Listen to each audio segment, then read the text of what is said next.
Welcome to the One on One podcast with your host, Juan Ayala.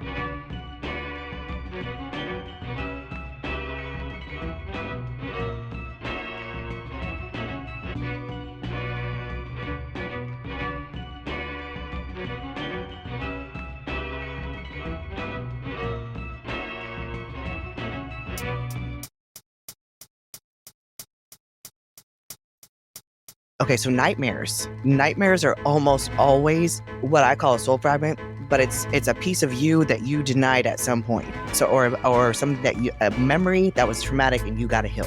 When you have a nightmare, like now, my relationship to nightmares has changed because first it was a lucidity trigger. So I'd have a nightmare and I'm like, I'm dreaming. Then I would look at the nightmare and then it would kind of like stop and look at me like, what are we doing now? And then I would change the dream. I realized that that's not me facing my problems. So now when I have a nightmare, I look at it. Sometimes I'm not lucid, but I realize on some level I'm dreaming. I'll stop. If it's chasing me or whatever, I stop and I look at it and I'm like, what are you trying to teach me? And it usually will do the same thing. It won't say anything. So what I learned was that that's the soul fragment. That's a piece of me that we compartmentalize, right? Anytime you compartmentalize and you break a piece of, you chose to do X instead of Y. And so that part of you still exists, the one that made the other choice, the part of you that made a bad choice and you don't want to think about that anymore because you're not that person anymore, but that person's still part of you. So Jung always talks about reintegration. And so these are opportunities for you to reintegrate pieces of you because that's where your power comes from. It's not from denying the person that you were. It's from seeing your shadow, seeing what it was in your life and what it was worth to you and what it taught you, being able to live with that as a part of you and forgive it.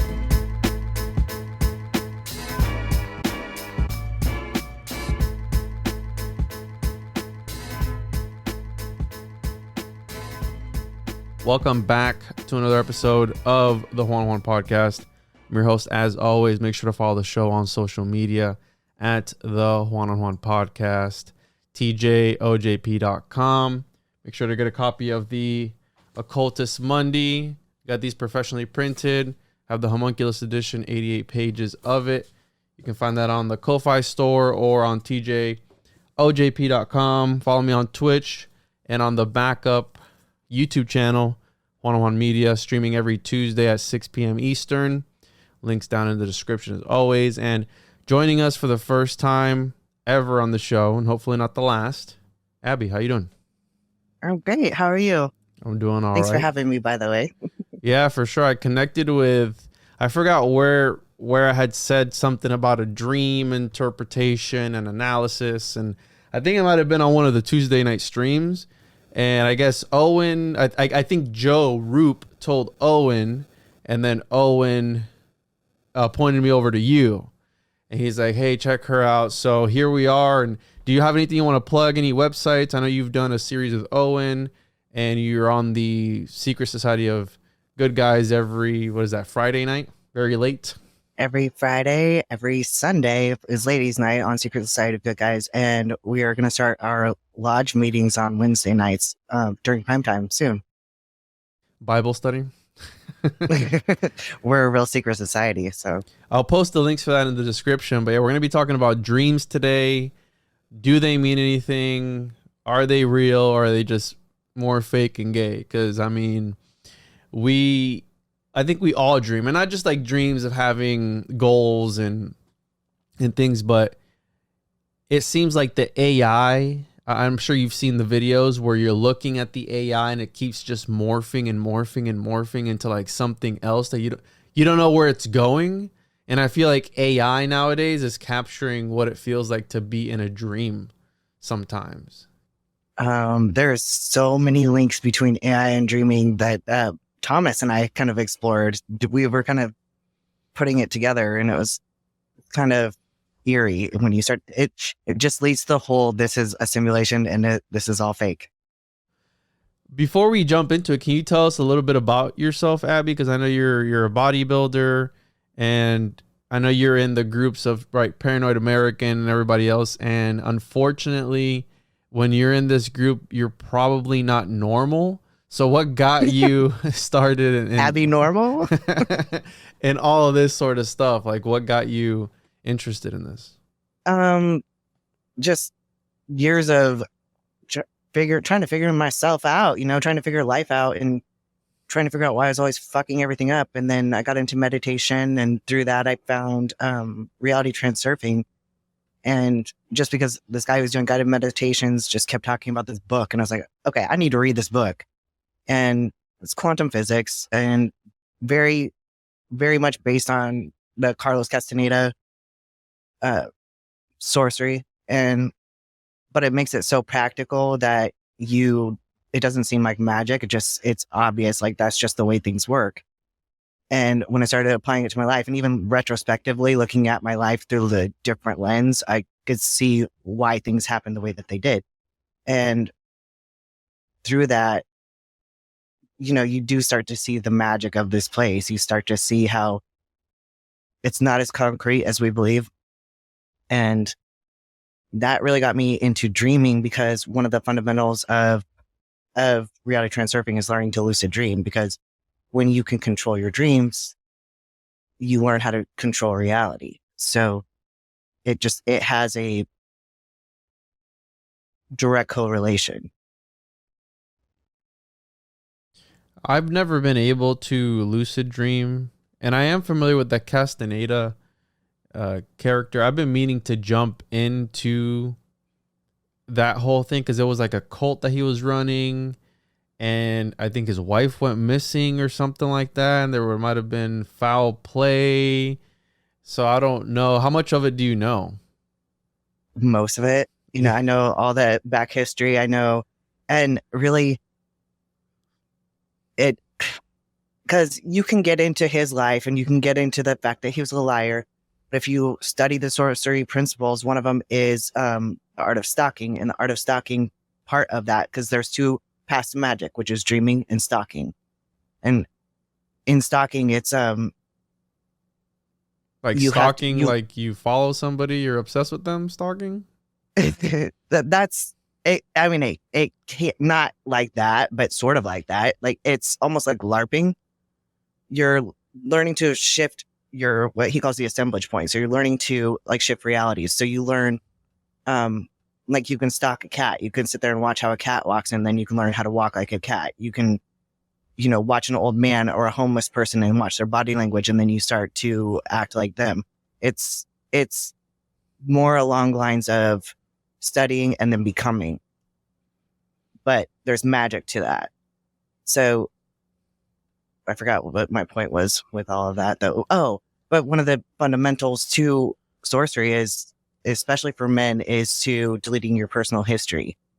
Because when you tie so much to your personal history, you're really kind of stuck in your ego and you can't go further. So he was the master. He did it beautifully. He deleted his personal history. That's why everybody's like, he's a liar. He did this, he did that. But the one thing that I know about him, and the reason why I'm an advocate of his, is that I started with his first book, but it's kind of boring because it's his dissertation. And it's really like, if you're into learning how to do alternative drugs, then great, start there and don't go any further. But as I was reading the first book, I stopped. And then years later, when I got into dreaming because of reality transurfing and how much they talk about Carlos Castaneda, I read The Art of Dreaming. And this came out before any book on lucid dreaming. This came out before lucid dreaming was a term. This is back when science said lucid dreaming wasn't even real. And he taught you how to do it, play by play. So, and he calls them the gates of dreaming. So there's 7 gates of dreaming. He teaches you 4 in that book. And I had already done a lot of these things. So to me, it was like, oh, this is real. This guy knows what he's talking about. All of it was real. So I didn't need any validation beyond that. And then I went back and read the books, and every single one of them was very profound. You just got to understand that a lot of people are like, oh, it's fiction, it's fiction. He was doing it in a magical place, in what they call the second attention. So he's seeing things that aren't there. So it's not going to be like a science manual. And the gates of dreaming, is that in The Art of Dreaming, or is that in Castaneda's work? That The Art of Dreaming is by Carlos Castaneda. So, okay, yes. so that's by him. Okay. Did you join the cult? Yeah, it's like his 9th book. Oh, I'm not a joiner. Unless it's the Secret Society of Good Guys. I joined that. So yeah. So he's got 9. All right. So, I mean, that's deep then, because I can't. I was gonna say I could read some of them, but it's just too much. Oh, there's more than 9. There's like 14. And then 2 of his female apprentices, actually wrote books too, and they're pretty powerful as well. Interesting, because I've looked into the art of memory, right? So dreaming, I would consider dreaming and memory kind of sort of in the same kind of field, because they say that dreams are what your brain unloading information in the background, I guess, as you know, to be able to, what the hell is even dream? Let's look it up. What is dreaming according, like the official definition? Because these are things that, you know, we talk about and you don't really experience. I hate when it uses the word in the definition. So dream, experience dreams during sleep. Indulge in a daydreams or fantasies about something greatly desired. A dream is a succession of images, ideas, emotions, and sensations that usually occur involuntarily in the mind during certain stages of sleep. Humans spend about 2 hours dreaming per night, and each dream lasts around 5 to 20 minutes, although the dreamer may perceive the dream as being much longer than this. Okay, so yeah, again, it's part of the mind. And one thing that I can never do in a dream is load a gun. I can never load a gun for whatever reason, or cock it back or do anything. It always either jams up, or in my dreams, I never have the right ammunition. What does that mean, Abby? I never have the right ammunition. I never have the right ammunition. My guns are never loaded in my dreams. And when I try to load the gun, to pull the slide back to put the round in the chamber, I can never get it to work. It's always jamming. Well, to fire a weapon, you know, like a gun, that would be an offensive move, right? And if it's always jamming and you feel like it's always like you can never cock it back, you can never fire it, you feel, I would say, that when you're having those dreams, and I don't mean this all the time, but whatever happened around that time or whatever's happening over the next couple of days, you're feeling almost a lack of power, like you can't be on the offensive. So, I mean, just outside looking in, that's what I would say, is that you're kind of feeling a little bit powerless in the situation. Yeah, I was hoping it didn't mean that I was gay, but yeah, no. So I am in a situation where I am a little powerless, working with local governments, right? The county and code enforcement, like stuff I do property. So yeah, sometimes you can't go on the offensive, because if you piss these people off, they'll make your life a living hell. I mean, they'll and the thing is, it's all you. Our taxes pay these people. So sometimes what I'll do is, if I'm replying back to an email where I'm getting heated for whatever reason, I'll type the email out, but then I'll just leave it in a draft to like the head of like the planning division somewhere. I'll be like, I'll just go off and then I draft it, because I go, if I can send it, sure, I'll get whatever I want to get off my chest at the time, but will it do me any good in the long run, right? Because sometimes you got to play ball with these people even though you don't want to. So that's what I've been going through in my life. So maybe it has to do with that, right? I would say that's directly related right there. You answer your own question. So yeah, no, I never thought about it like that. So dreams do talk to us in a certain type of way if you're able to remember them, because that's one of the things. So yeah. But that's okay. So getting into what is a dream, though, so we can look at it as many definitions as you want. But if we get Jungian here, he calls dreams, the dream space, the collective unconscious. And about memory palaces and memorization and all of that. And we do know that this is part of dreams. This is not all of it. But part of dreaming is it is memory storage, because we can argue all day that you store memories in your brain, but your brain is actually more like a radio antenna. Okay. And the collective unconscious, the dream space, is a real place. It really actually exists, and dreams are real. And the way I can tell you this definitively is, think of the last time you went to the bathroom. But if you go to the bathroom in a dream, you don't have the foggy memory like you just tried to remember the last time you went to the bathroom. It's clear as day and you were there. You don't do that with memories. Memories are not that crystal clear. Mm-hmm. You're actually in a place. You see the difference? Yeah. Do you see what I'm saying? Yeah. So this is a real place. And it's what in reality transurfing, he calls it the eternity archive. So it is infinity. It's every memory of every person that's existed on this planet. So, and Jung called it the collective unconscious, and it's collective because that's where we all store our memories. Okay. And it's every past, present, and future that's ever happened, and all the stuff that never happened too. But it's like a film roll archive. So that's why sometimes in a dream, have you ever been somebody else in a dream? Not that I can remember. Have you ever looked in a mirror though? No. Look in a mirror in a dream, and I'm going to suggest that to you and to the audience. Try to look in a mirror in a dream. And just by me suggesting it, some of you will do it like almost immediately. When it was suggested to me through reality transurfing, I did it that same night. And I looked in the mirror and my face changed 5 times, and none of them were me. And the last time my eyes went to the side of my head and I kind of looked like a fish. It was this weird thing. But I've had dreams since then where I'm like, I have a baby in my dreams a lot. And so I'm holding a baby and it's like a little, black haired baby. And I'm looking at her and I go and I look in the mirror and all of a sudden I'm not me. I'm the short haired, curly haired, dark hair, woman in a black polka dotted dress. And my baby doesn't look like she looks like in my arms. In the mirror, she's a redhead.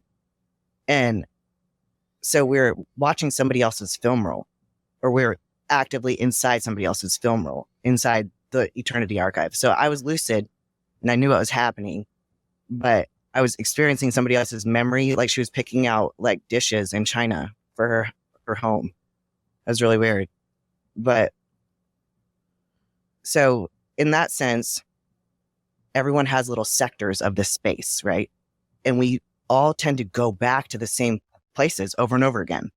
So this is where like dream hackers, they get into mapping their dreams. So instead of worrying about what the symbology is of the dreams, they're worried about the location of the dream. Because if you can keep mapping and put in, all of a sudden, if you draw your dreams and you keep drawing them, you realize how they all connect. Like this place connects to this place and it connects to that place. And you could actually put it on a map. And the more you do this, like you'll have explosive dream recall, like where you remember every dream you've ever had.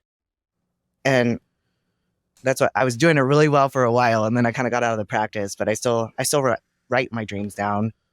But have you ever done the skull fuck method? No, I've heard you talk about this, but talk about it because it's really interesting. So a couple of things, because I'm almost done with Journeys Out of the Body, I believe is the name of it, by Robert Monroe. And it's reminding me of when he possesses that other guy on the other side. And then like his family, he goes through like the guy's life. He's like, I took over the I and the I am, I took over him when he was doing this. And then when he was doing that, and he saw like a progression of the dude's life. Every single time he would jump in his body in this other place that had technology, that had infrastructure, that had buildings, that had everything. And here he was borrowing somebody's body. And it's like, does it matter if you're laying on because I sleep on my stomach. Does it matter if you're laying on your back or if you're on your stomach to dream, or if you're a side sleeper? Dream yogis would say yes, because there is such a thing as called dream yoga. And so they'll say like one side is more memories, one side is, I don't remember, but yeah. I didn't really get deep into dream yoga because I wanted to go beyond what dreams mean to the art of dreaming, to actual lucid dreaming. So for a while, I didn't even care about the content of the dream, but I realized, okay, this is the other thing. So some of it is memory storage, but a lot of dreaming, your body has zero way to talk to you until it's hurt, right? When it's hurting, you know it. But at that point, you already have dis-ease in the body and and sickness, and it causes disease, right? But what it comes down to is that you store all your emotions in your body, because emotion is supposed to be energy in motion. And when you don't, like when you hold your breath because you're upset or whatever, you store it in your body. These electromagnetic waves should be moving out through your body and out, but we store it and it clogs up our fascia, so our electrical system, which is what, like Chinese medicine, they do acupuncture meridians, and that's what that is. It's your electrical system. We are electrical beings. So your dreams will tell you, like they'll give you signals to where you have trapped emotions in your body that you need to get out, like from memories that you've never really processed the emotion to. So a lot of times it's your body signaling to you what's going on and what you need to deal with, or what it needs, because it doesn't have words. So it'll use metaphor in a dream. Like if you want to pull up that one dream, the one with the ley lines, the weird one. Yeah, the weird one. So yeah, I'm gonna have to check out this book, The Art of Dreaming, because again, Castaneda, I've been told bad things about him, like, oh, he was a fraud, he was a hack, he did all this stuff. And this Don Juan Matos, it's like the existence of him, was he a real guy? Was he an egregore? Like, what's going on with this? But it seems like he was tapping into something that a lot of people have talked about. You got Carl Jung, you got Robert Monroe. This is stuff that these guys were doing. They just had different names and different interpretations for something pretty similar. I mean, the Greeks did dream incubation, and now you're talking about dream yoga, which I had zero idea of. But if you look at the concept of yoga, it's about body mandalas is about putting your body in a certain position to open yourself up. Now, what's going to come in is a whole other can of worms, but again, it is a concept. So I'm just learning new things every single time. And dreams is one thing. Memory is another one of those things. I recently did an episode for the patrons about William Shakespeare, Francis Yates, and William Shakespeare's Globe Theater that Robert Flood had created his memory emblems and seals allegedly from one of the reconstructions, because the whole thing about the Globe Theater is it's one of the most famous theaters, but we don't have any drawings or any records of it. So it almost feels like William Shakespeare's Globe Theater was this other realm, was a sort of memory palace, right? Because if you look at the history of it, they started doing private plays for certain people behind closed doors, and the different houses of actors were at war with each other. So I speculated that these were actually secret societies, and they were doing occult magic behind closed doors, because the whole point of the Globe Theater was that it transformed theater for forever. And it evolved to what we see theater, like a movie theater nowadays. And it was literally created to certain Vitruvian specifications in order to amplify the consciousness of the person, the observer. So again, it goes super, super deep. But again, Frances Yates talks about the art of memory, and she goes super hard in the paint with that and how it links to William Shakespeare. So a lot of people talk about him being fake. He was never real. Maybe not. But we have concepts from a group of people or from somebody that came from somewhere. So yeah, and it's powerful. So it doesn't matter. Absolutely. Because Don Juan, whether he existed or not, which I do believe he did, I believe he left this realm. He figured it out. Exists or not. Yeah, it doesn't matter. Yeah. So because just try some of the concepts. Try the art of dreaming. just start and try the things that they're talking about, and you'll watch it happen. So I've tried 2 dream recollection memory techniques, I guess. More for dreaming. So obviously there's the Mind Palace one, where you create a building, and according to everyone who was ever into it, these were real places, these were real palaces, were based on real places. And you build a building, and within that building, or the decor or wherever, you start placing ideas and concepts, and you're able to then recall. So that's where the whole saying, in the first place, that's where that, because it's in the Mind Palace, in the first place in the Mind Palace. So that's where that comes from. And so I've done the Memory Palace technique. And the 2 other ones that I've done, one of them is for memory. The other one is, they're kind of both for dreams. the one of the ones that was taught to Ronnie Pontiac by Manly P. Hall, and he talked to me about it, was the Pythagorean recollection. And what you're supposed to do is when you lay in bed, you replay your day backwards, and you try and remember your day all the way backwards. And you do that because allegedly the Pythagoreans practiced this. That again was it all goes back to memory and to mathematics and to all this. So you replay your day backwards, and you're gonna get better and better and better at it. And this is supposed to help with memory retention, and it helped me with dream memory. Remembering my dreams. That's the one. And then the other one that is really interesting that I've talked about. I haven't talked about it in a while, but I'm gonna read it here from the website I got it from. So let's see here. I actually had sent SB Alger an email about it, so let me pull up the link there because it sounds really bizarre, and it is. Again, you don't have to use the imagery that I'm using in it, but just it works. Like I don't know what to say. It works, right? So let's see here. See if I can find it. I can't find it. Oh, here we go. I think I found it. Nope. Goodness. Yeah, I can't find it in my email. That's crazy. The powers that be.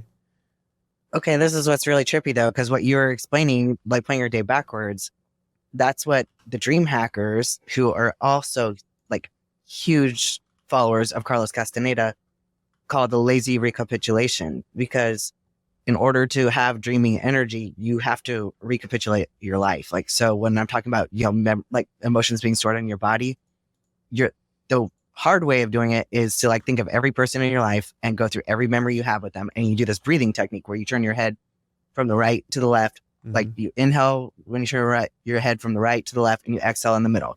And you just keep going until you've done every person in your life.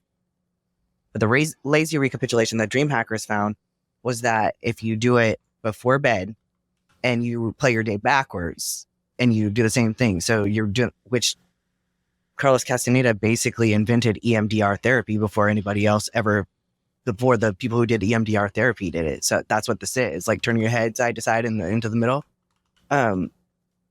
But and that's eye movement desensitization and reprocessing therapy is a mental health treatment technique. Involves moving your eyes a specific way while you process traumatic memories. EMDR's goal is to help you heal from trauma and other distressing life experiences. Wow. Yeah. So if you play your day backwards while doing this and you get all the way to when you woke up, but the key is to then play it forward, because then you hit everything else. And if you happen to like get into a memory during the day where you're like, I was making peanut butter toast, and then you have a weird memory that comes from that, that's something else you need to recapitulate. So you just go into it really quick and you do the breathing thing and get the memory, like get the energy out of it.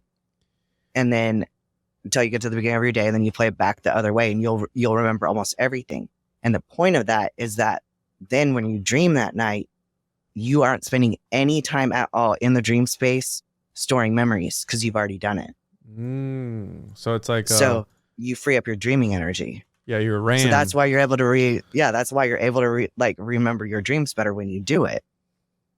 So here, I'm gonna read. I was able to find it, and apparently this is a magic technique. I've seen it under chaos magic. I think sexual gnosis is one of the other ones I saw. Some other stuff. So this is a sort of magical technique. Now it's called the skull fuck, an exercise in dream recall. And the way I stumbled across this was I have this hard drive with like a whole bunch of esoteric books and occult literature, and I was like trying to come up with like a new idea for an episode or something. So there's a random button that you click in. It's got like I don't know how many thousands of books and stuff. And I was just hitting the random button. I was just like scrolling through. I'm like, okay, whatever, not cool. And then it popped up with this, and I was like, it sounds really interesting. And I tried it, and it works. I haven't tried it in a while, but just check this out. So, and I sent you a copy of the link too to your email. So Purpose. This is an exercise to aid in the recollection of dreams through the use of visualization and tactical imagery. It is best performed at times that one begins to fall asleep. Relax. Take a few deep breaths and concentrate on the present sensation of the extremities. Now, I do this to where, when you're laying there and you're not moving, but your body, your nose starts to itch or something, and you do it to where you stop feeling sensation. So allow yourself to feel the gradual decrease in sensitivity of the limbs as you drop off to sleep. Switch your attention rapidly from limb to limb, but block out extraneous thoughts as completely as possible. When nearly all sensation is lost in the extremities, switch your attention to the spine. And this is where it gets weird, okay? Localize your attention to the sensation of each vertebrae. Send a current of energy up from the base very slowly to the top. And you can do this by visualizing a light coming up your spine. So you start to, right, you've already taken your extremities out. You're just ahead.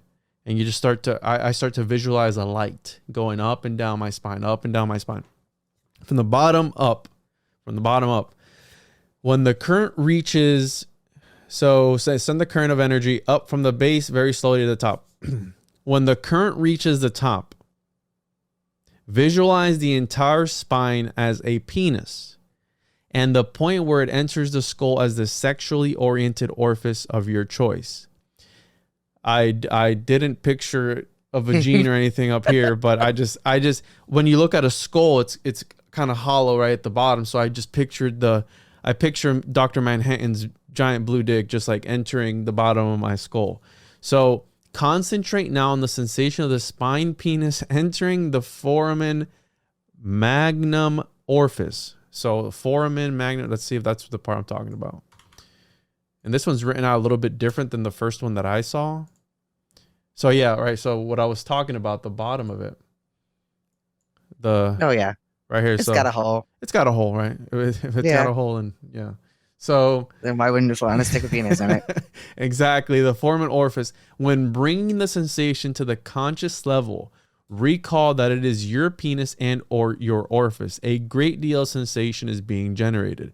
Now, I haven't felt the sensation, but I guess this is where the sexual visualization comes is good. in. Yeah. Hold the images and sensations in mind until you do, in fact, fall asleep. Attempt immediately to hold your dream hands in front of your eyes. By practicing this daily, near total dream recall is achieved in a relatively short time. And I shit you not. It sounds bizarre. You don't have to use a penis. Use a bat and... I was going to say someone's asshole, but just use a bat and something else, like whatever. It's still sexual. Yeah, a key in a hole. It's still sexual, right? So key in a hole, whatever. Who cares, right? Use something else, because people are like, that's gay. It's like, no, whatever. Who cares? Just do this. If it's for magic, it's not. It's not gay if it's for magic. Just remember that. So, and then this guy, I guess the guy who sent it, I've sent this out because I found that better access to one's dream often equates to finding a lot of excellent raw material for personalized magical work. And so, insofar as many of the archetypes to be worked with can be found there, it took about 30 days of work before I actually got this functioning correctly. But my own dream recollection is approximately 90% now, and I often remember several dreams from the same night. Also, my lucidity is at around 10% of total. And then this guy is MCP Temple Babble, wild-eyed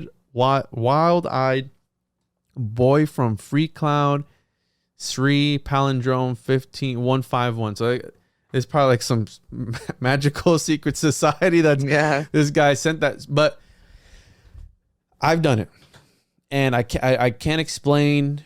I've talked about it on the show, and it works. Like, and I read it directly from like the source. I've talked about it before without reading it directly from it. I don't know what it is, Abby, but it works. So, well, I got ideas about that, because you have two meridians in your body, like two big ones. You have the governing vessel and the central, whatever. I don't know. If you look at an acupuncture chart, you can see. But those are your, like, everybody, when you talk about 7 chakras, they think that it just kind of goes one direction, but it doesn't. It goes 2 directions. You have two flows, one that runs along your spine and one that's 2 inches in front of your spine. So it's one moves upward, one moves downward. So you're sitting there focusing on those channels. And when you focus on those channels, you grow them, you make them wider. So, and that's really like your energy. And this chart that you're pulling up right now, this is like key to interpreting a ton of your dreams when your body is trying to talk to you and tell you something. I have one of these hanging on my wall. So that way, if I have a certain body part that's highlighted or an injury in one of my dreams, I literally go find it on the acupuncture chart, and I can pick what emotions like ready to come up to heal for me to deal with, and a memory, and I can get it out of my body before it causes actual disease. So it's pretty wild. Like your body, your head may not believe in acupuncture, may not believe in the Chinese medicine, but your body knows it. So your body will tell you. I was going to try acupuncture because I have a lot of gastro problems. I'm lactose intolerant, and I'm pretty sure I have IBS or something. Like, I don't know. I got something, and I was going to try because a friend of mine who had Crohn's, I believe he was able to, I think, get rid of it for the most part with acupuncture. And he was telling me, he's like, listen, dude, he's like, bro, I tried everything. I tried this, I tried that. And the one thing that gave me relief was acupuncture. And he would go there, and I'm like, dude, does it hurt? Because they're poking you. He's like, yeah. He's like, it can be uncomfortable sometimes, but he's like, listen, bro. And we have I have a local lady here at this salt bar. I don't know if you've tried the salt therapy where you go into the salt room. And I've done float tanks where it's like 8,000 pounds of salt, but yeah, a float sensory deprivation. I've done that as well. But these rooms, I believe, I forgot which kind of salt they use, but you sit in a room and they're pumping it full of this salt, and you sit in the salt, and it helps clear your sinuses. It helps, like, literally helps. Because think about people who are always in the ocean, right? They get healed. And one time I went to Cozumel, and it was on a cruise, and I did the activities that the excursions that they offer. And I was talking to one of the Mexican guys, and he's like, yeah, dude, I get sick. And he does the tours, the snorkeling tours. And he's like, once I come into work after being out a day in the ocean, I'm good the next day. Because the salt, right? The salt and alchemy, salt is like one of the most important alchemical components. Yeah. Right. The salts. Well, we are salt, and that's why, like, I feel like part of the lie of Western medicine is like that salt is bad for you, and that you shouldn't eat it, and that it causes all these issues with your heart and stuff. Yeah, yeah. But I would argue, like, as a bodybuilder, I'm not limited in the amount of salt I can eat. I can eat as much salt as I want. I can salt the hell out of my food. I can't add sauces and stuff, but salt is so important. Like, you can't stay hydrated without it, for one thing. And it thins the blood. So it's actually like there's so many good things about salt. Table salt, it's not good. But do you use any particular salt? Like, I use the red kind, the Himalayan. Yeah, I use the pink Himalayan. When I cook, I use like the Celtic salt or whatever, or Celtic salt. I don't know. That's the one with like the spices and stuff in it too. Is that the one? Yeah, it's like gray, and it's like rock salt. Yeah. Yeah, I forgot that you're a bodybuilder, so you would know about dieting and all this stuff. So the foods that you eat, absolutely. Your body needs salt. It's actually really imperative, and it's bullshit when people you don't need sugar. You don't need processed sugar. That's probably one of the biggest things you could eliminate. A Dr. Pepper a day is the answer to immortality. That's just what I heard from this lady that was like 100 and something years old. And one of she'd be, I guess, my great grandma on my mom's side, or great grandma. I don't know which one, because I'm not that close from my mom's side. But she was the oldest person in the town, and she lived up to 115 years old. Wow, that's amazing. On my mom's side. So, and then her daughter, she is 90, I think at this point, 98 years old. And she is like cool. She was still driving. They had to take her license away. It's like she was 95 years old driving, and she is like clear, like she's good. And it's like, I feel like, because my great grandma on my dad's side, she just turned 89 or 90, and she's solid too. And I feel like what they ate a lot in Puerto Rico, at least, is a lot of roots. So they would eat a lot of, not potatoes, but I guess you would call it, I don't know the name in English, but a lot of sweet potatoes, because sweet potato isn't like a potato. It's more of a root. That, and they would eat all this other stuff. I forgot the name. I'll have to look it up. But here, a lot of yuca too. They eat a lot of yuca. So I guess those food groups, I don't know what it is about that. And on top of that, I mean, if it comes from the ground and you grow it yourself, it's not being processed by all this garbage that they process it with, you know? Yeah. That's because standard American diet, it's so bad. Like, there's so many more chemicals than food. It's designed to taste good, you know, and that's why none of us really like whole foods. But when I switched to bodybuilding, like all I eat rice, chicken, turkey. You know, I eat the proteins, and my carbs are rice, oatmeal, and sweet potatoes. Yeah. So, but it's weird because you switch to food like that, and then you get a cheat meal or whatever, and you add food back, and then you're sick as hell for a couple of days. And I learned you're bloated. Yeah, like I didn't know I ate potatoes my whole life. Didn't realize I had an issue with potatoes until I didn't eat them for a while, and then I got them back on my meal plan, and then I was bloated. So I was like, oh crap! Like, just all these foods are not as good as we think they are. Yeah, my grandma actually sent me a picture the other day of stuff that she had harvested from her garden, and they were cooking it up. But again, it's very like, you can't really see it, but it's like very rooty, you know, a lot of roots. So they just boil them, put a little bit of, a little bit of salt, and it tastes delicious. Sometimes they eat a lot of cod too, for whatever reason. I've never really liked cod because it's too fishy in my opinion, but they eat a lot of that. And again, they're still alive. They're kicking around, and it's not like, because, you have people who are very old and they're I don't want to like say useless, but they're bedridden or they need a lot of assistance. And my grandma's not like that. Like, yeah, they're on 40 medications. Yes. Well, that's been my dad ever since he had a heart attack. Like the other day, he had sent me to his house to get something, and I was looking through his drawers trying to find it, and it was just pills after. I was like, oh my! And my dad's got MS too, so they got him on all sorts of stuff. But if they keep you sick, it's better for them because you're producing revenue for them. Exactly, though. That's and I'm really gonna. So diet matters, but I'm gonna go out on a limb and say that freaking dealing with your emotions is a huge thing too. Like, I don't know if you've ever looked into like Louise L. Hay, like You Can Heal Your Life stuff, but when I was reading some of her, like, because she does like affirmations for cures, she healed herself of like cervical cancer, but she gets into the root causes of a lot of these illnesses and stuff, and like breast cancer. My mom died of breast cancer, and that's usually caused by like trauma or judging yourself over your own parenting or your mothering.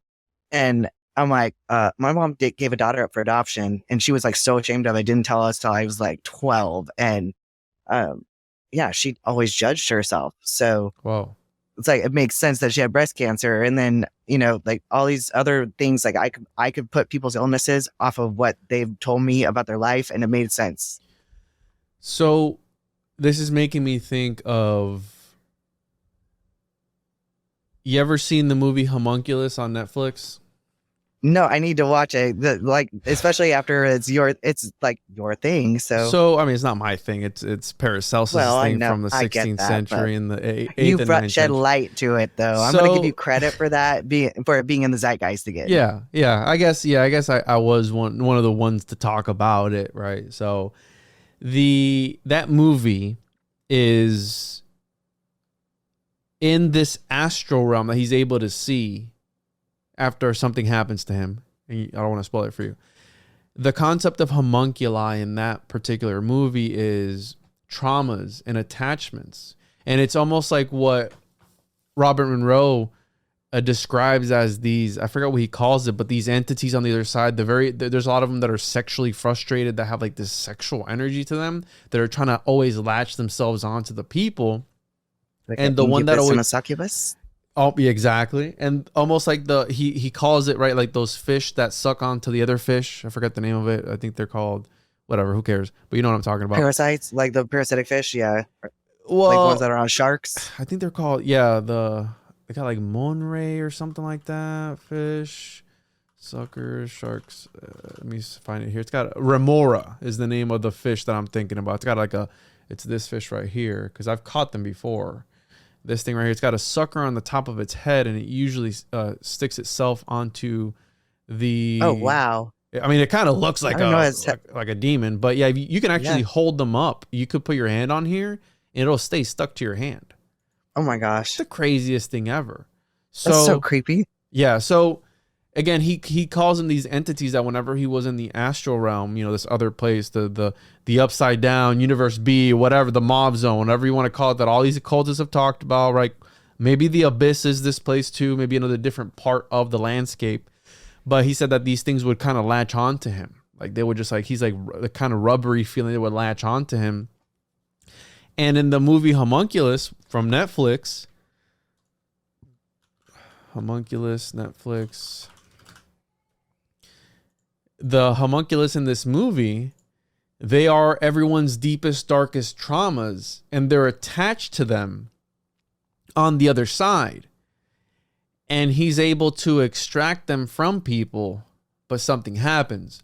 So, again, this elemental aspect in how you're saying how maybe perhaps your thoughts and your ideas, after a lifetime of contemplating on them, start to manifest as physical symptoms in the body. Physical symptoms of the body. Yeah. I'm telling you, that's where dreaming is really, you can use your dreams to figure out what you got to heal. And I do it all the time now. Now that I'm aware of it and I see the acupuncture chart, that's one way to do it. But just writing your dreams down and paying attention to the words you use, like if you do it right when you wake up, and I don't always write them down, like I'll go to my notes. I do it in notes because I want to read it later because you can search your notes. So it's so much easier than me writing it in a journal where I have to flip through and find it. Like I literally can keyword and look up pretty much any dream that I had about that thing. Because for a while I was just doing voice memos too, and that's hard to go back and listen to too. If you actually just do text to speech and do it in your notes, you can go back and search them. So it's awesome. But it will usually, so nightmares are almost always what I call a soul fragment, but it's a piece of you that you denied at some point. So, or something that a memory that was traumatic and you got to heal. So when you have a nightmare, like now my relationship to nightmares has changed. Cause first it was a lucidity trigger. So I'd have a nightmare and I'd be like, oh, I'm dreaming. And then I would look at the nightmare and then it would kind of like stop and look at me like, what are we doing now? And then I would change the dream. But I realized that that's not me facing my problems. So now when I have a nightmare and I look at it, and sometimes I'm not lucid, but I realize on some level I'm dreaming, and I'll stop. If it's chasing me or whatever, I stop and I look at it and I'm like, what are you trying to teach me? And it usually will do the same thing. It won't say anything. So what I learned was that's a soul fragment. That's a piece of me that, like, because we compartmentalize, right? Anytime you compartmentalize and you break a piece of, like, you chose to do X instead of Y. And so, like, that part of you still exists, the one that made the other choice. Or the part of you that made a bad choice and you don't want to think about that anymore because you're not that person anymore, but that person's still part of you. So Jung always talks about reintegration. And so these are opportunities for you to reintegrate pieces of you, because that's where your power comes from. It's not from denying the person that you were. It's from seeing your shadow, seeing what it was in your life and what it was worth to you and what it taught you, and being able to, like, live with that as a part of you and forgive it, kind of. So, and I taught this to my daughter too, because she had PTSD. And so every night for 6 months, she had nightmares, and she was like 16 years old and wanting to sleep in my bed again from this traumatic event that happened to her. And so I was like, you need to start asking those pieces if they're ready to come back. So that's what I started doing. Instead of saying, what are you trying to teach me? Because the dream wouldn't say nothing. The nightmare wouldn't say anything. It would just kind of pause and look at me. So I finally just started saying, are you ready to come back? And when it was ready to come back, like, my reintegration process was like, my dream persona has sex with myself. So, like, because everything part of your dream is yourself, man, female, animals, it's all an aspect of you. So, like, my reintegration process, which makes sense. Like some people judge me for that, but like, oh my God, but that's how else do you draw something back into you sometimes. Like that's a good way to do it. Right. But my daughter, when I told her to do it, she had a dream. You told her to have sex with her. No, I didn't tell her to have sex with it. I just said, ask it if it's ready to come back. So she had this one dream where like, because my kids are Mexican. So like this Mexican man was chasing her and she was like, he was freaking her out. So she finally turns around and she stops and then he stops and looks at her and she goes, are you ready to come back? And she kind of held her arms out and he goes, are you sure? And she goes, and he gives her the thumbs up. So she just hugged him really tight and squeezed it back into her. And she said the second she did, she had this memory of her dad. Like it was like instant memory of her dad. This guy didn't look anything like her dad, but that's what it had become in her psyche, was like this Hispanic man that was kind of scary and chasing her. But it was this memory that she needed to heal. So it's really freaking bizarre, but that's the way your brain works. That's the way like your body works. It brings these nightmares up because it wants you to deal with your traumas. It wants you to deal with it, to heal it, to reintegrate it. I wonder if he was Puerto Rican. Perhaps. and that's so interesting because part of, and we'll get to the dream that I know I segued us somewhere else, but that's okay. I don't know if you've ever read Moonchild by Crowley. And I've heard about Moonchild, but I've never read it. And this is perhaps why secret societies embrace the dark caves, because the darkness is kind of sort of acts as that, right? The oldest. And just want to remind everyone, make sure to check out the show on Patreon, patreon.com/the One-on-One Podcast. I constantly get emails. Oh, only one episode a week. Yeah, one episode a week for the public. But for as little as $5 a month, you can get up to 2, sometimes 3, sometimes 1 episode per day on the Patreon, as well as on the YouTube channel as a member for as little as $5. And there's also on the Patreon over 250 episodes only found on there. There's an extensive backlog of episodes. So check that out for those interested, for those asking.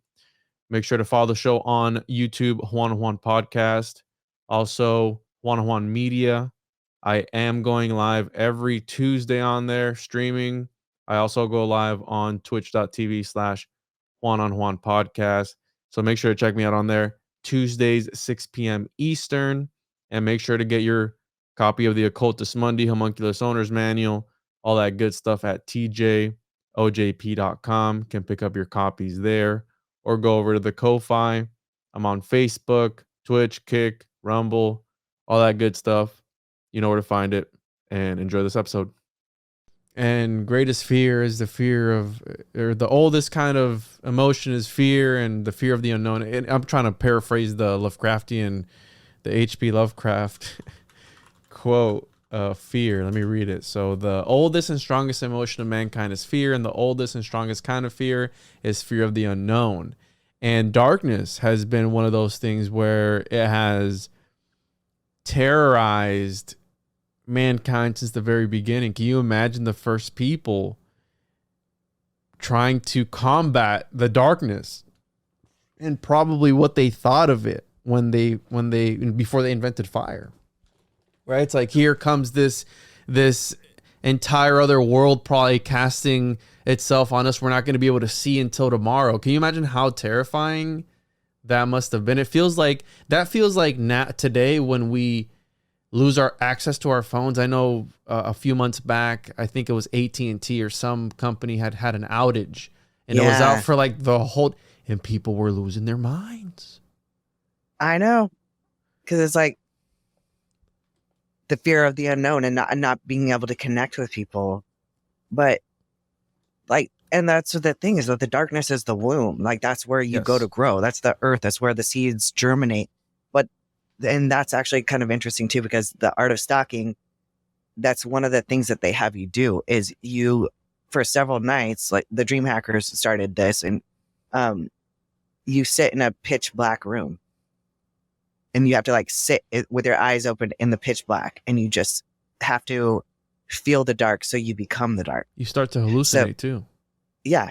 And it's like become the darkness. Like you have to learn to get over your fear of it to be one with it, and and then they start having you do things where you go out at night in the dark in the wilderness and stuff. And so you do actual kind of stalking things where you do watch people and stuff like that without trying to be seen, because you're becoming one with the darkness. You're stalking the darkness.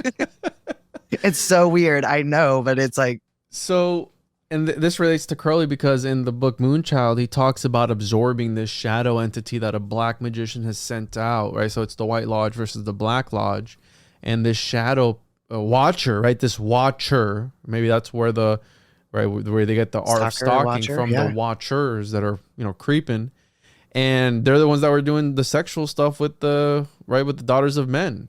And I've always said that, right? We come from the womb, and a lot of people are still trying to get back in, right? That's like, it feels like people are always sex sells, right? So everyone's always trying to have sex with everything. So I've always kidded around, I was like, yeah, we're also trying to get back in there again in some sort of way, even after we've come as out. A woman, I can say most men still want to be on the tit, so I can say that.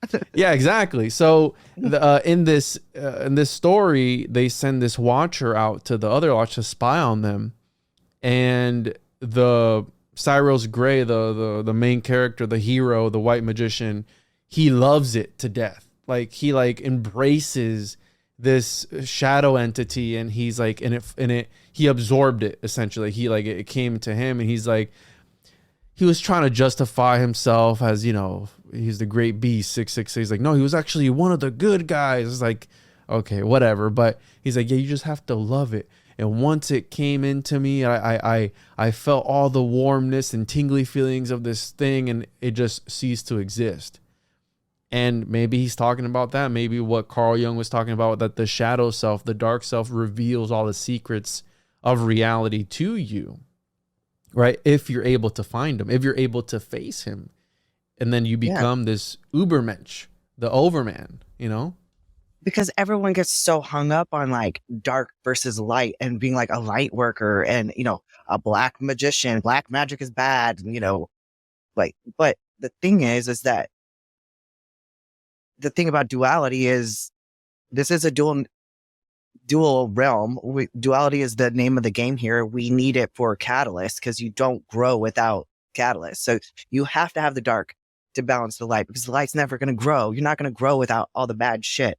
But we have to learn to reintegrate ourselves. It's about accepting your good and your bad, and not just accepting it. It's like becoming one again, pulling back your lost fragments.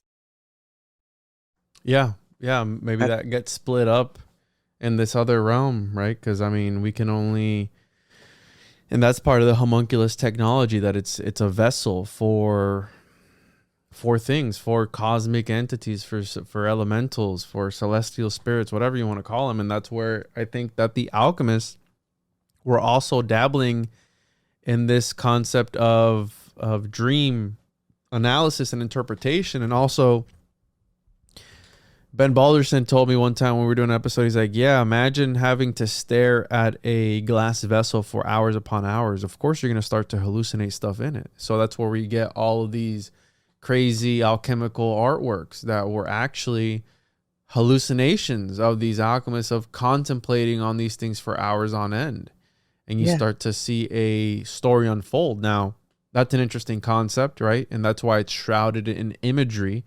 And that's why Carl Jung took it and was like, hey, this is all the stuff, this is very similar to all the stuff that I've been sort of talking about. And that's why he got obsessed with alchemy for a while. And that's the same. Castaneda calls it gazing. Like, you can do it on anything. Like, usually stuff in nature is the best, but rocks, the sun, a tree, like a leaf. scrying.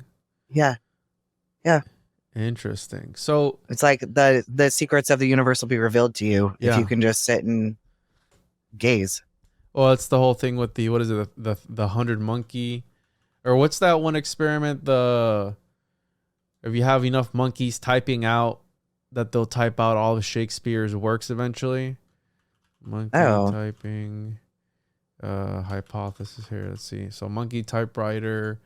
So it's called the infinite monkey theorem. Is a thought experiment that suggests that if an infinite number of monkeys were to randomly hit keys on typewriters for an infinite amount of time, they would eventually type out the complete works of William Shakespeare. I wonder if it would all be in order. Well, that's the thing. Maybe. Who knows? We're not ever going to really know, but it's an interesting concept to think about. You're saying that nature reveals all the secrets eventually. Yeah. How long? We don't know, but eventually they'll get there. Yeah. So I'm not going to pull these up because you told me some of the names needed to be blacked out. So you can read the ones that you want to read. You sent me some dreams here, some weird ones. Okay. Let me see. And I've tried, so for the longest time, and I haven't had it happen in a while, but for a very long time, as long as I can remember, even as a kid, I would frequently have sleep paralysis. Oh, I'm so glad you brought this up. Okay. And I was never able, so I've tried the lucid dream, I've tried the astral projection. One time I had a waking dream, and that was really as close as I've gotten to be able to control my dreams. Whenever I try to, it feels like when you focus on it is when it least happens. And whenever I do wake up in that sleep paralysis, right, where you can't move anything, you feel how, I've never seen the shadow entities, how a lot of people say, or like the hag sitting on your chest.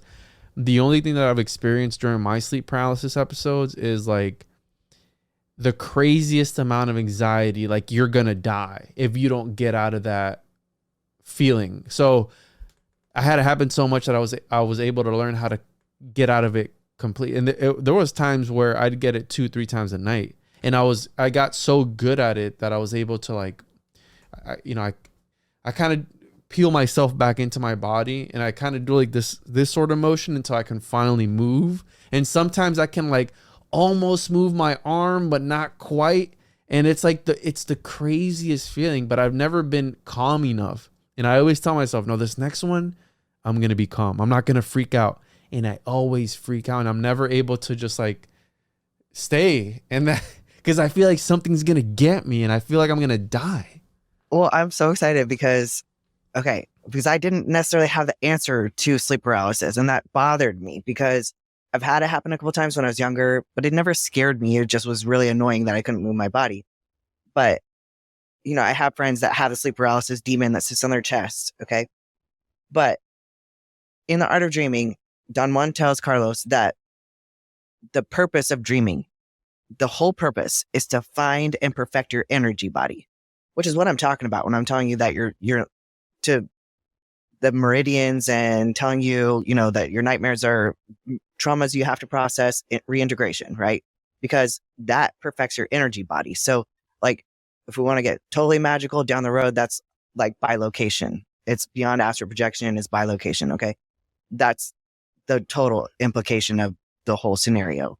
But just getting into that, you have to do the recapitulation. So, processing your memories or going through every person in your life and taking the trauma out of the memories with them, trying to just make it a memory where you don't feel anything when you think of it. So, without doing that, your energy body is not perfect. And I learned this through lucid dreaming because sometimes when I lucid dream, I'm blind, I can't see, but that's because my energy body's not perfect yet. But I've learned though, that if I really focus my attention, I can see even when I'm blind. But, I never really had that sleep paralysis fear, but it happened to me. So my theory started evolving. I started really thinking about it. I was like, you know what? What if the sleep paralysis demon is your energy body? And it looks so scary because you have a lot of fucking trauma work that you need to do. You need to do a lot of trauma healing. So it looks ugly and scary, like a little old hag. So then this is just a couple weeks ago. I kept having this false awakening dream where I thought that my son it was 2:00 in the morning, and my son kept coming in my room and at the foot of my bed, and he was like, mom, doing jumping jacks and stuff. I was and I'm sitting up, I'm going, what the hell? Why are you up? Go to bed, and it happened a couple times. And I kept realizing I was dreaming though. So this is another level of dreaming. Castaneda says that, the dream within a dream within a dream, those are different levels of dreaming. You can go 13 levels deep. And that's why sometimes it takes so long to get back in your body. Well, so I realized I'm still dreaming. So I was lucid at this point, but I thought I was really waking up because it was that crystal clear. It was my room, my kid in my room. I saw the whole thing happen, him open the door, him close the door and go out, but it never happened. So then all of a sudden, when I realized it was a dream, my whole body starts to stiffen. And I was like, oh shit, I was going to sleep paralysis. And I started to get scared because I was like, oh crap, am I going to see the freaking demon? Like, what does my body look like? And I was scared to see it. So I was like, okay, I don't want to feel fear through this. So I closed my eyes, but I felt my body stiffen. And then I felt, and I could see, like, with my eyes closed, I could see these blue hands wrap around my throat. So it did like press on my throat and cut my airway. And so then I started like almost panicking and I go, wait a second, can you breathe? And I breathed and I was like, I can breathe. So I just relaxed into it. I was like, okay, then I'm just leaving my body. This is me, my body trying to leave my body and put my consciousness into my energy body. So I just allowed it to happen. And then all of a sudden I was in my energy body and I had this weird tether. Like everybody talks about it being from your belly button, like this umbilical cord thing. It was from my forehead. I saw it from my forehead to my forehead. And so I could see my body in the bed. I saw myself and then I walked out to my living room.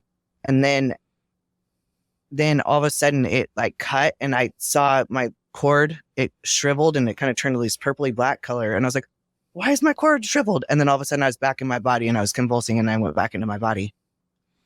So as the sleep paralysis demon's choking you, you're just like, Daddy, chill. Right? Because yeah, it's good, man. So feels good. I like it. This is interesting because one of the concepts of Kenneth Grant, and this ties into the Lovecraftian aspect of it, right? The Necronomicon, this book that some people believe was pulled from this other realm, right? This other, I don't know if probably I'm sure not. it was. So I It's believe it. So yeah, that's what some people believe, and I'm sure you've never seen this show, but there's a show called 30 Coins. It's a show from Spain on HBO, and in one of the episodes they pull a book from this mirror, right? So they can see it in the mirror, but they can't see it in the reality that they're in. But they're able to manipulate it in the reality that they're in, and they're able to eventually like pull it through to their side. And I've had people tell me that they know of people who have these sort of books from these other realms. Like, I don't know if it's source, trust me, bro. But again, who knows? I mean, I think anything's possible. But one of the things that ties, Lovecraft, which allegedly was inspired from his nightmares, from his night terrors, right, and the whole Cthulhu mythos, which I believe was are entities trying to break in through our reality through the use of dreams, through people. They use people as portals, if you will. Yeah. And I think that when it's transferred over to writing, letterism, it amplifies the magic, the sorcery, right? And so Kenneth Grant talks about that these great old ones, these elder things, these greater gods on the other side that they call them, that if we were to witness them in this state that we're in, they do appear grotesque because we're not able to handle what they truly look like. So to us, when we see them, they look grotesque, but that's because it's how you were mentioning. What if that's our self or part of us, and it's scary, but because you're not on the right frequency, and maybe he's trying to pull you out when he puts you in sleep. Like, I don't know. I mean, it's just something interesting to talk about, right? Where I'm seeing like the connections between that's my favorite thing is when I've got this over here and you've got this knowledge over here, and we can like, oh shit, this is and they wild. write about it. I mean, they talk about it. It's like, yeah, I forgot which book, because Kenneth Grant's one of those guys that also wrote a bunch of books. And he talked about the mob zone, this other realm that you're able to interact in and look at, right? Stranger Things is one of these things that is based on the Montauk experiment. And then when you remember that Monroe was working with the CIA at one point for remote viewing, and in the other realm, he saw this entire team that was on standby. The president has people in the astral realm protecting him. Like, who knows about it? Is the industrial a military industrial complex, are they onto this? Are they weaponizing this? If our government is doing it, what other governments are doing it? Like, that's the dream hackers. So they're this Russian team that got paid. They're all IT people. They were paid by an outside source to hack dreaming. So they applied computer hacking skills to dreaming, and that's where they all got into Carlos Castaneda. So they actually took all the sorcery stuff and they freaking streamlined it and they made it way more modern, and they were able to freaking do stuff that was unprecedented, really. But what you're like, that's one thing, is that they were approached by every 3-letter agency from all over the world because it is being weaponized. The powers that be, we call them the Cabal. In their books, they call them the Legion. They say that, they're in even your local governments and stuff. Like, they're represented by the local governments, and they have these protectors or guardians, what Castaneda calls inorganic beings. They don't have an organic body, but they do protect you in the dream realm, and not just in the dream realm, in the physical 3D as well. And check this out. So I pulled this up. It's the Dream Hackers movement and the cult of Castaneda. The cult of Castaneda. It's interesting here where he's talking about, I noticed 2 main differences between the Russian and English discussions online. Firstly, while Western dreamers typically distinguish between lucid dreams and out-of-body experiences, Russian dreamers largely argued that out-of-body experiences do not exist, or that they are a type of dream. This doesn't mean much on the surface, as we don't have a fantastic working definition of what a dream is in the first place. Michael Raduga's Russian-based program, The Phase, seems to categorize and describe these phenomena in a less bounded way, perhaps reminiscent of Celia's green metaphoric experiences. However, there does not seem to be enough of a difference between lucid dreams and out-of-body experiences to warrant a separate classification. Interesting. And also interesting was, I don't know if you've seen this movie, and now you're going to want to see it because it's a fantastic movie and it's got Daddy Cage in it. But Dream Scenario. I've not seen this. You got to. It's by A24, which A24 makes cursed movies. So just be careful before you watch this. Use your guardian when you watch it. Okay. Use your homunculus, but check it out because it's all about what we're talking about. All right. Like, it's crazy and it's pretty funny. So just check it out. And it came out recently, 2023. And it's fantastic. But yeah, watch it because it's all about this, about dreams. And you mentioned the dream hackers. Well, there's something kind of sort of like that in this movie. That's awesome. Well, and the dream hackers, like whatever that was just saying, just read that. I sent you some of their books, which are from their forums there. Oh, is that what you had sent me? Yeah. And so they're not translated well because they're translated from Russian, but I had a friend actually take one from Lithuanian because the original book is in Lithuanian. So I had a Lithuanian friend actually translate it for me in English before we found the English versions of that, because there was no English version. But very powerful stuff. That's where I've talked about Patience of the Medici, and I will be teaching it soon. But it's a concept that they learned from John Dee in the dream space. So it's all wild. Who? The dream hackers, they met John Dee in the dream space. One of them was a librarian in real life. So one of his memory palaces and a place that he likes to frequent in the dream space is the library. And if you notice that you can't read in the dream space, this is where this is why it seems like AI, because AI doesn't get words right? Mm-hmm. So like when you're reading, like it seems like the words keep changing. I've never read in my dreams, and I've never seen my phone. I've never read in my dreams. Wow. I haven't gotten to that level of lucidity, I guess, in my dream to where I'm able, like, I'm Superman. Here we go. Like I haven't been able to do that. But you don't have to be lucid. I mean, it just in a regular dream, you've never done it. Like a regular dream, when you read, like you'll see Walmart, and Walmart, like, well, not that I remember. It says his changed to Wallerock or something like that. Like it just changed to some weird word because a stop sign will say stop for a minute, but then it'll all of a sudden say something completely different. Like words don't stay the same. So that's one of the gates of dreaming, is to shift your eyes and go back to it and try to stabilize the dream. So stabilize whatever it was, like objects, because when you turn your head and look back, sometimes they'll change, but words almost always do. and numbers and stuff like that. They'll shift themselves around to be something different. So the dream hackers found that the trick to reading in a dream is to tell the dream to read aloud to you.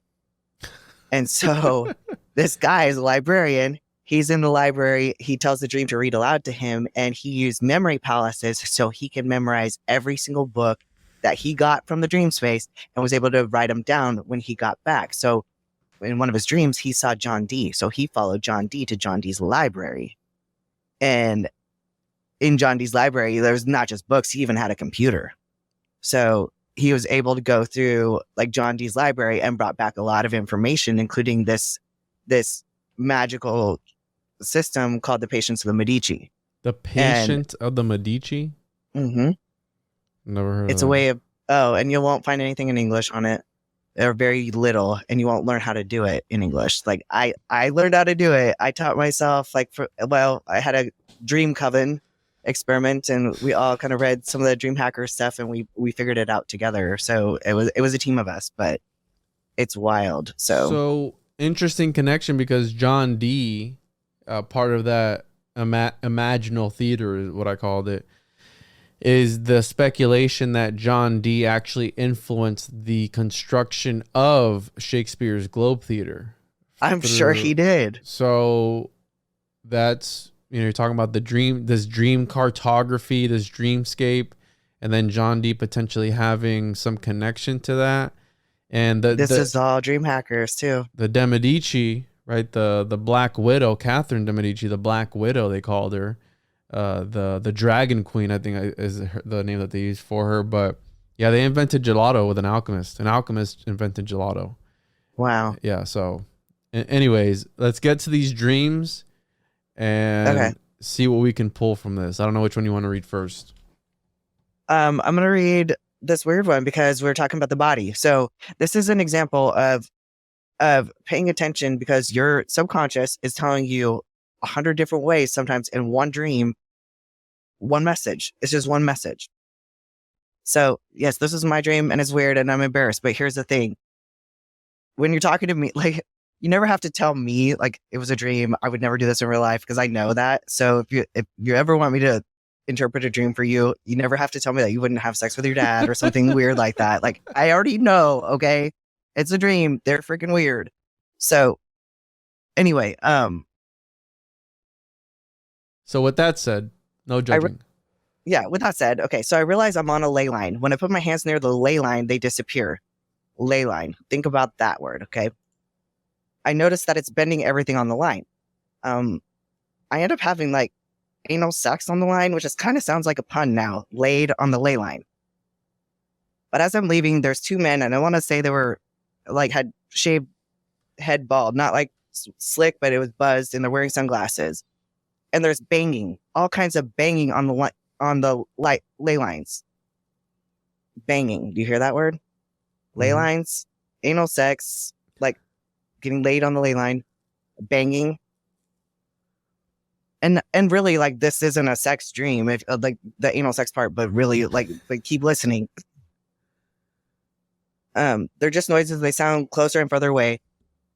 And I can tell people are throwing stuff. And I looked away, and the two guys were standing near me, and I could tell that, they were like spiritual type beings. And I see and hear 3 rockets go up, and it's actually like fireworks, fireworks. And they go into the shape of a triangle, and it was just odd. I was just watching them blow up, like, oh. And one of them started going down into the earth, and it kind of looks like that penis-shaped rocket that Jeff Bezos had, and it was drilling into the earth. One of them's going to the sky, into the air, and I felt like that had all the significance, and I'm not exactly sure why. Well, reading it back, I'm just laughing at the whole thing, because it's like penis-shaped rocket going up into the sky, fireworks, like drilling down into the earth. Like it's all really, my body was probably telling me I needed to get laid. Like, that was all it was trying to tell me. Like, it's a need, your body, it's a physical need, and you need to do this. Like, I can't stop thinking about everything reminds me of her. yeah, banging. Like, yeah. I mean, it's important the words you choose. So when somebody's telling me a dream, I'm listening to all the words. Like, I want to hear all of it. I want to hear what directions you're turning. I want to hear, Was the person on the right or left of you? What were the sounds you were hearing? What were you feeling? Because all of it matters. The words that you choose when you're telling me are important. But that's an example of my body wasn't able to communicate it to me, so it's telling me in my dreams, like, it's time, girl. And also the tunneling is part of the, I don't know if you've ever done the active imagination with Jung. He talks about like tunneling. So you're supposed to, how you mentioned earlier, like a dream within a dream. Well, he encourages tunneling. So you go into a tunnel, you drop down to that next level, you do something else, then you keep tunneling into the, again, I've never tried it like that far, but that's part of the technique, I guess. I don't know. Was that in dreaming or like meditation or? I think it's an active imagination. Okay. So again, closing your eyes, kind of sort of not necessarily dreaming. I guess you'd have more control over it, because that's one of the things about memory. You have more control over memory, active memory, because you're awake. And like, for example, if you're in a sensory deprivation tank, I don't know about you, but I've experienced it to where it feels like you can manifest things a lot quicker, and not just like manifest like, oh, here I think of Dr. Pepper and here I have a Dr. Pepper, but your imagination, when you're thinking about things, it feels like it could become real for a second. And yeah, it's what I call the liminal space, because it's like you're conscious, but you're dreaming. Yeah. Though one of the examples I've used is I was one time in the tank, and right, you're floating there, you're naked, right, you're vulnerable, and I started thinking about, and I hate this, like one of my fears, and not because I get seasick, but one of my fears is I'm afraid of heights, right? Like, and this happened later in life. I wasn't afraid of heights at first, but it happened later on in life. And one of the fears I have is, when you're in the ocean and you can't see the bottom, right? So you're essentially at the top of a really far drop, but that darkness at the bottom of the ocean. And so when I was in the tank one time, I started thinking of like this lake that I go fish a lot. And at the bottom of these lakes, there's like alligators. We're in Florida. So I started to almost freak out, because I'm like, what if there's an alligator in here with, you can't feel the bottom of the tank. Yeah. You're just a floating head because you can't feel your body. Everything starts to mold, because the point of sensory deprivation, they strip you of your senses, and you can't tell where your head and where your body starts, right? So I start freaking out, and it's like I was trying to launch myself out of the lake. I'm trying to like go from the lake up, up in the sky, but I kept thinking of like, oh, and then I kept going further down and further down. I'm like, down there is the bad stuff. I want to go up, I want to get away from the stuff the darkness. You can't tell what's in the darkness. You can't tell. And I don't even know how many times I can't even count on my hand how many times I've been trolling around the lake. And if you don't see them, you look at the bottom and there's just gators just chilling at the bottom. Just like, it's crazy. So imagine that in complete darkness, I'm in this freaking tank where your mind just goes wild.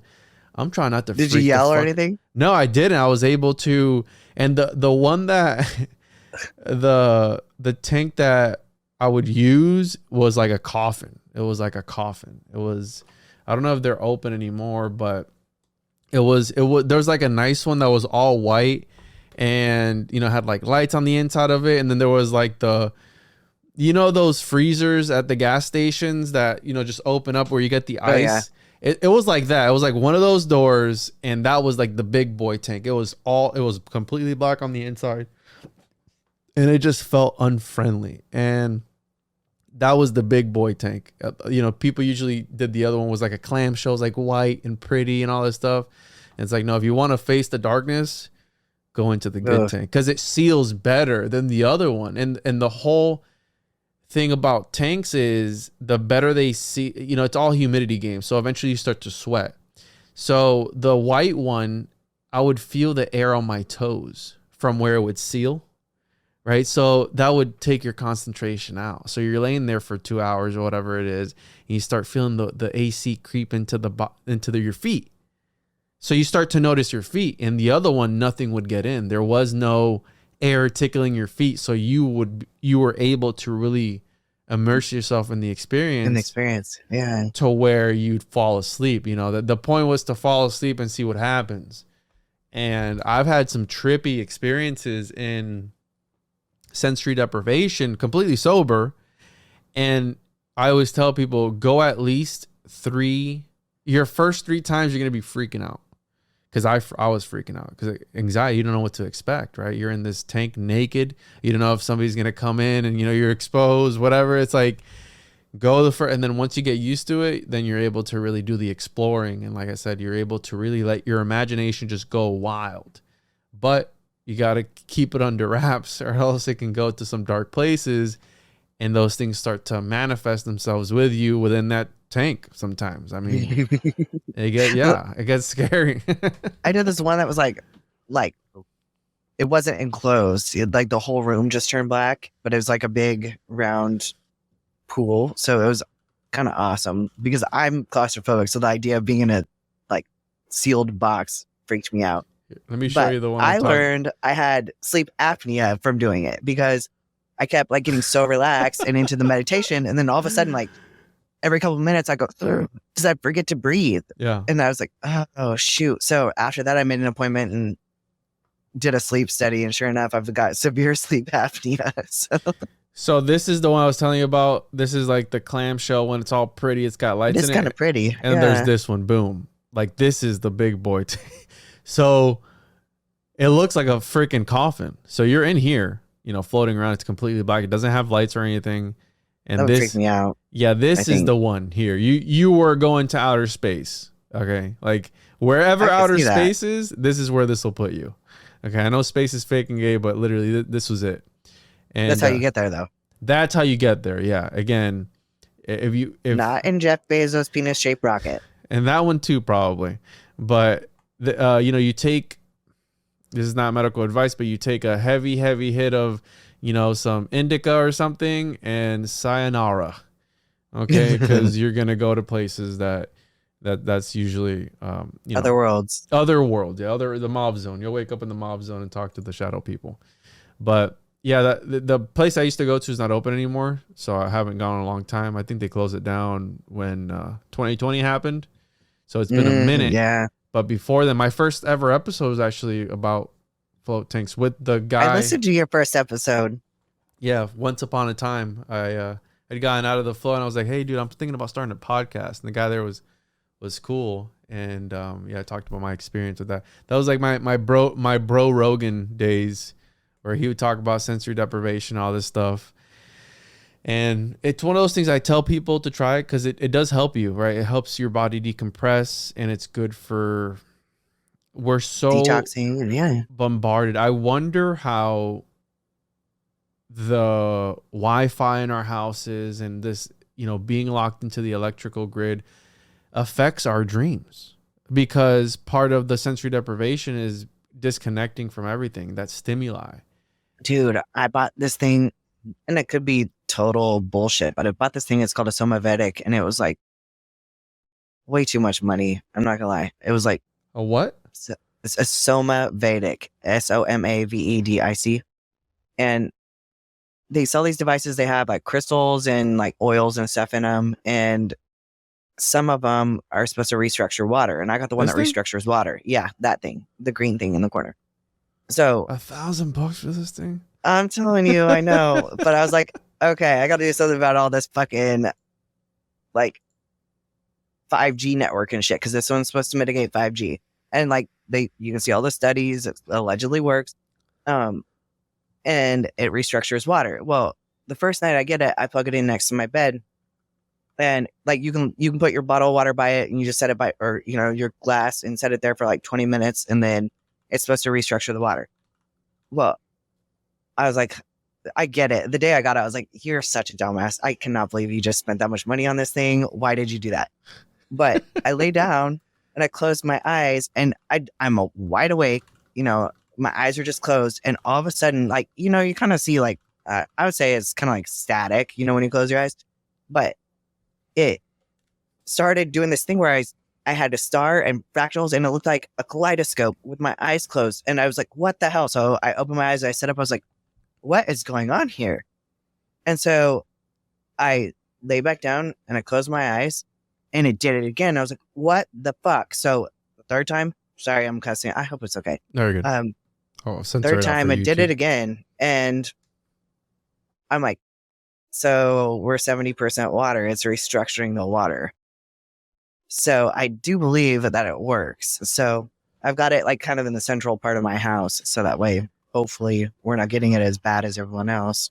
That's the thing, right? So if these frequencies do affect water on a molecular level, like all the way down to its molecules, yeah, imagine what it's doing to us as we sleep, because we are, right, 75% water or whatever that figure is, and how that might be inhibiting us from having more dreams. Maybe the people of back then, and not even that far back, even these alchemists, because I've experienced to where when I'm looking at alchemical art, I believe it's meant to open up your consciousness, like meant to open up your mind. And maybe that's why after you watch a scary movie, you have nightmares, right? Because you're tuning into that frequency, and then you mix everything else. I mean, it's like Robert Monroe and when he's in this other world and he's talking about being attracted to the transformers, like of the electricity. And he's like, I wonder how that affects if we're attracted to that. And one of the interesting things is that these towers, I have a buddy of mine who works on them. He says that bees and wasps and different like critters are attracted to the whatever frequency these things are emitting, and they also have to turn them off when they're working on them, or it'll literally cook you, like it'll make you sick from working on these towers while they're on. So sometimes they have to shut them off to work on them and do maintenance on them. So creepy. They're pumping this into the air. Yeah, and that's the thing. And so it's like, because people are like, oh, you should unplug your internet at night and all this stuff. And I'm like, are you kidding me? I could pick up every house around me's internet. So I can do whatever I want in my house, and it's not going to matter. I'm still exposed to it all the time. So that's where I was like, okay, I'm going to my buy router's this got stupid device for $1,000. my router. Oh, you can't see it, but my router's got like 2 huge antennas. I got the thick plug on mine, so it's pumping my house full of I got the 6G connection now on this router. Oh, so period. Yeah, that's that Nephilim frequency right there. I'm just getting those Nephilim beams as I'm laying down in bed trying to astral. Maybe that's why I can't. Any latency issues. Yeah, maybe that's why I can't astral, because my router is using Nephilim technology and it's suppressing my ability to jump out of body. Maybe I'll turn it off one of these nights and try. You need to do your Pythagorean thing, like, because that'll help you too. Just recapitulating. Play your day backwards and then play it forward. Or the skullfuck method. Well, yeah, but I'm telling you, do the other one because it's good. Yeah, and for those that listen to the method, try it out and report back. Shoot me an email or something, and I'm excited about that, by the way, because I thought when you said it before, you did it when you first woke up to remember your dreams, but you do it before you go to bed, and that's key. Because I was like, I never remember to do that when I first wake up. So, and I'm telling you, because again, I talk about a lot of things where we're talking about something that's experience based, like, oh, I felt this, I felt that, and you can't really prove that to people. But it's like, just try this, just try. Yeah, it's not hard to do. Just try it. It's not hard to do. It's weird, right? But get past the weird stuff and focus on it. And I promise you, when I first experienced it, I'm like, I woke up the next day, I'm like, I remembered like that, that dream, to the point to sometimes I'll remember bits and pieces of my dream, and I'll just write it down because my phone's got the stylus. So I'm able to just take the stylus out, and then I'm able to just like write, right? Oh, it's not doing it now, but yeah, there you go. So I'm able to just write stuff, and I'll just take notes. Sometimes like I'll wake up and I'll take notes. And it's like on the fly type of thing. And I've been able to remember some concepts that are pretty cool from my dreams. but like entire dreams themselves, or I'm reading a book and then like I haven't been able to do any of that. Maybe it's like how Robert Monroe said, only certain people can do it. Maybe RH negative people can, like, who knows? Or maybe you need to practice it, right? Collecting your energy and then intentional dream recall. Like you have to actually, like if you can't remember, if you write down, something will happen today, right? Like write it in your phone.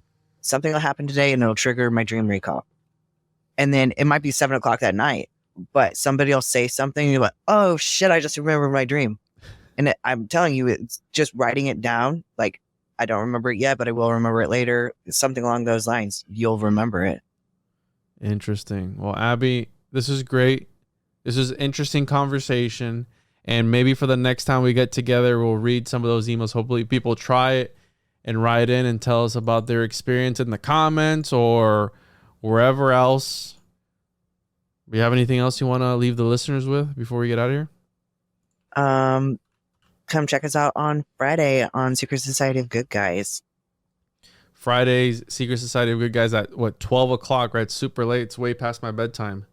Yeah, that's Wednesday's going to be prime time. So we plan to have some guests on Wednesday nights. And so that's a little bit more accommodating. I've been on that show though, the Secret Society. I was on it with Donut that one time, and I think I've been on it a couple other times too. Yeah, so, I remember you were on New Year's episode for sure, and then yes, yep, awesome. Well, Abby, I thank you for being here, and as always, everyone, make sure to check out the show, tjojp.com. The Ko-Fi has the Occultist Monday, the comic books, all that good stuff. Make sure to check those out on there. I've been streaming every Tuesday at 6 p.m. on Twitch and on the backup YouTube channel, Juan Media, and links will be down in the description. Thank you, everyone, and stay safe in your astral dream travels, skull fucking, whatever's going on, and catch you on the next one on the other side. Bye-bye.